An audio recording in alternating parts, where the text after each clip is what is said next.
Os ataques de Hiroshima e Nagasaki completam-se 80 anos, né? Em 1945 a gente viu basicamente um dos ataques mais mortais e turbulentos da história do planeta Terra. Aqueles ataques ali dos Estados Unidos com as bombas em 1945 dessas duas cidades do Japão basicamente se tornou um marco na história por completo. Hiroshima e Nagasaki ficaram marcadas aí pela eternidade para sempre como duas cidades que foram atacadas violentamente, mas que sobreviveram ao longo desses últimos anos com muita postura, reconstrução e carisma dos moradores. Mesmo que tenha se passado 80 anos desses ataques, ainda existem sobreviventes, ainda existem familiares desses sobreviventes vivos, não só no Japão, mas em outros lugares do mundo também. E desde então que tivemos esses ataques, basicamente o mundo jamais foi o mesmo, né, naquele período de século XX. Enquanto a gente ainda estava até na Segunda Guerra Mundial, ocorreu esse fato histórico que completou recentemente 80 anos. E você vai descobrir nesse vídeo a respeito de como estão Hiroshima e Nagasaki, além do Japão por completo, após esses ataques absurdos que ocorreram nos meados dos anos 40. Então, eu espero que você possa gostar bastante do vídeo, deixar o seu like, se inscrever no canal também, caso não seja inscrito, pois eu sou Antônio Dias, você é muito bem-vindo, você é muito bem-vinda ao canal Gatoso Curioso. Antes da gente falar a respeito sobre essas cidades, né, como estão hoje em dia, a gente tem que voltar um pouco no tempo, na verdade bastante, em 1939, que foi quando a gente teve o início da Segunda Guerra Mundial, onde muita gente queria acabar de vez com a Alemanha nazista. Naquele período que a gente estava tendo, no final dos anos 30, né, início dos anos 40, a Segunda Guerra Mundial ocorria de uma maneira muito absurda. Eu não preciso nem descrever aqui o quanto que muitos queriam acabar de vez com a Alemanha nazista naquela época, onde vários países da Europa, né, nos Estados Unidos, alguns países da Ásia também, até o Brasil estava envolvido nessa questão. Eu não preciso explicar muito a respeito sobre esses ataques. Se for o caso, a gente faz um outro vídeo explicando o porquê que ocorreu a Segunda Guerra Mundial, toda a história completa. Porque, cara, é muita coisa para se falar a respeito sobre a Segunda Guerra Mundial. Mas então, resumindo, durante esse período de 1939 até 1944, que a gente teve a Segunda Guerra Mundial, praticamente o mundo virou um caos naquela época. Enquanto estavam se desenrolando esse período de Segunda Guerra Mundial, a gente teve o Japão sendo um dos países principais nessa questão política da Segunda Guerra Mundial. E não somente isso, como eles retaliaram os Estados Unidos, né, que a gente vai então explicar a respeito sobre o motivo desses ataques. Retaliaram então os Estados Unidos no início dos anos 40, diante dos militares, das corporações que estavam tendo ali, dos exércitos também. Se juntaram basicamente todo mundo para acabar de vez com essa questão que a gente teve da Alemanha nesse período. E o Japão já basicamente vivia um conflito intenso com um dos seus países próximos ali, né, um dos seus vizinhos próximos, que são as Filipinas, e se iniciou ali também nos anos 40 a Guerra do Pacífico, com vários países asiáticos entrando em conflito, né. Nesse período que a gente teve, de meados dos anos 40, o Japão era um dos países mais conhecidos por esse avanço, também com os militares. Basicamente, nesse período que a gente teve, o Japão se envolvendo na Guerra do Pacífico e ainda por cima querendo entrar na Segunda Guerra Mundial, foi basicamente que o mundo virou de cabeça para baixo.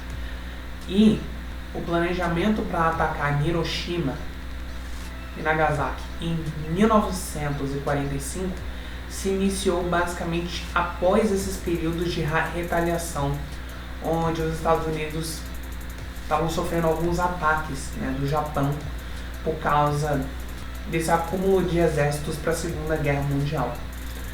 Enquanto o Japão tinha que se preocupar muito com a Guerra do Pacífico, os Estados Unidos já estavam fazendo planejamento para atacar essas duas cidades que eram muito destacadas, e era basicamente ali o quanto que a população reconhecia o Japão de uma maneira mais construtiva, né, de uma maneira mais observada, né? Se a gente hoje observa a capital Tóquio como uma das cidades mais destacadas do Japão, acho que naquela época não tinha nem discussão. Tóquio ainda não era nem de longe esse avanço todo que a gente está tendo nesse momento. E aí, né, que os Estados Unidos começaram já esse planejamento de atacar essas duas cidades, e foi aí que em agosto, mais precisamente 6 de agosto de 1945 e 9 de agosto de 1945, rolou esses dois ataques, por causa que a Segunda Guerra Mundial já praticamente tinha sido decretada com a Alemanha desistindo, com a Alemanha assinando diversos tratados para acabar de vez com a guerra. Mesmo com a Alemanha assinando esse tratado, a guerra ainda continuou. Os japoneses basicamente ainda não ficaram satisfeitos desse período, e foram aí que os Estados Unidos atacaram de vez o Japão. Acho que para muitos o maior ataque mortal da história em relação às guerras que a gente teve no planeta Terra. Tudo isso para que o Japão fosse desistir de vez de tentar fazer qualquer retaliação, né, entrar de vez ali na guerra para tentar conseguir um espaço ou outro. Então os Estados Unidos atacaram de uma maneira criminosa, vamos dizer assim, o Japão para que encerrasse de vez a guerra que a gente estava tendo ali. Foi um ataque mortal, mais de 100 mil pessoas morreram.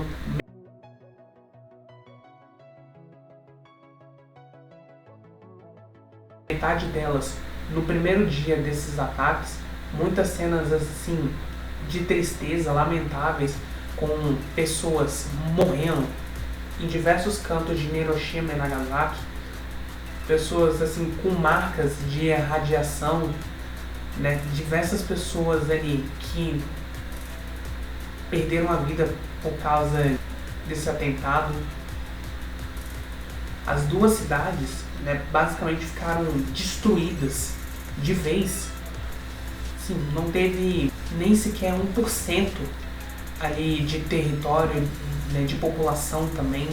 Basicamente as duas cidades com esses ataques, cara, ficaram marcadas na história da humanidade, e que a gente espera que isso não ocorra de jeito nenhum, que esses ataques com essas bombas atômicas não ocorram de jeito nenhum. Afinal de contas, o mundo precisa ter paz. Todos os estados, todos os países precisam ter paz independentemente da sua história, das regiões, dos territórios, da população, tudo tem que ser levado em conta. Mas falando então de fato sobre essas duas cidades, acho que não só dessas duas cidades, mas do Japão inteiramente, a gente tem que então destacar que depois desses ataques, claro, o Japão desistiu de vez de entrar na Segunda Guerra Mundial.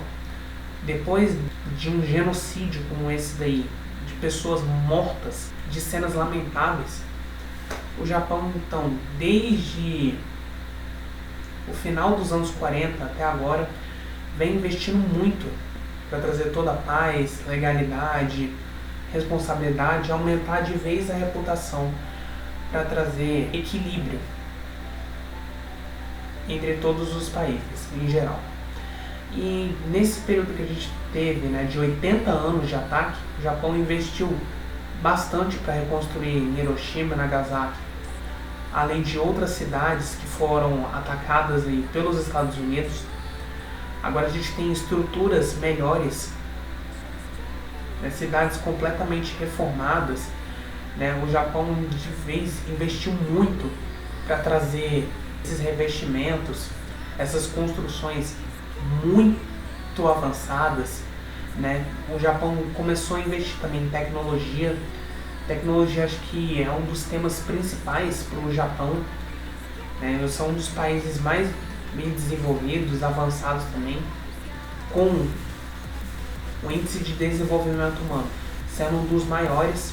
Começaram também a investir em esportes, principalmente no futebol, que é o esporte favorito deles. Nesse período que a gente teve também, eles sediaram uma Copa do Mundo, sediaram 2 edições de Olimpíadas, se tornou aí um dos países mais desenvolvidos, não só da Ásia, mas do mundo inteiro. E não é à toa também que muita gente faz turismo, né? Não só países da Ásia fazem turismo com o Japão, mas até outros, né, que a gente nem pensava fazem turismo com o Japão. Até o nosso Brasil, né, faz turismo, né, com os japoneses. Então, em geral, aqui eu deixo toda essa parabenização pelo Japão não ter desistido de jeito nenhum, de ter virado um país completamente destruído, sem nada, para virar um dos países mais desenvolvidos e avançados do mundo. E o que a gente espera também para a população, que cresceu muito também durante esse período, que está querendo avançar ainda mais, chegar em novos níveis, em novos patamares, acho que agora é seguir esse manto de paz, de tranquilidade e que os japoneses possam viver bem. Porque esse período de Hiroshima e Nagasaki, como eu já falei, era algo que não precisava, né, que deixou ali marcas estampadas no coração de todo mundo, não digo não somente do Japão, mas de todo mundo. Enquanto que a gente ainda precisa desse temperamento mais relaxado. E não é à toa que ainda existem sobreviventes desses ataques, mesmo tendo se passado 80 anos. E todos os anos, praticamente, o Japão faz várias homenagens para lembrar desses ataques, lembrar das vítimas também. Familiares desses sobreviventes ainda lembram do quanto eram pessoas que fizeram parte, né, de uma história, não só de uma história bastante bruta, uma história de resistência, que colocou-se o Japão nessa meta que a gente está. Que a gente espera isso também para os outros países, para que a gente não tenha mais desses conflitos. Que viva o Japão, viva os japoneses, com todo o seu avanço, seu brilhantismo também. Então, meus amigos, eu espero que vocês tenham gostado do vídeo. Se vocês gostaram, deixa o seu like, se inscreva no canal também. Caso não seja inscrito, confira todos os nossos outros vídeos que produzimos aqui no canal Gatoso Curioso. Vou ficando por aqui. Um beijo a todos vocês e até mais, meus amigos.